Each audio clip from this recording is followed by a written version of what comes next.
ফুতিহাত আবওয়াবুর রাহমা আবওয়াবুল জান্নাহ, রহমতের সব দুয়ার আল্লাহ খুলে দেয়, জান্নাতের সব দুয়ার আল্লাহ খুলে দেয়।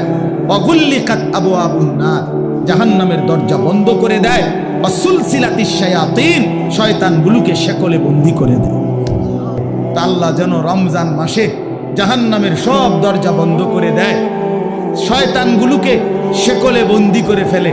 এবার আল্লাহ যেন বলে, বান্দা এটা রমজান, যে দিক দিয়েই আমল শুরু করবা, যে এলাকার থেকে আমল শুরু করবা, মানে আমার জান্নাতের দিকে হাঁটা শুরু করবা, তো কোনোখানে বাঁচবে না, কোনোখানে ভুল হবে না, পথ হারাইবা না, রাস্তা ভুল হবে না, অন্য কোনো দরজা দিয়ে ঢুকার সম্ভাবনা নাই।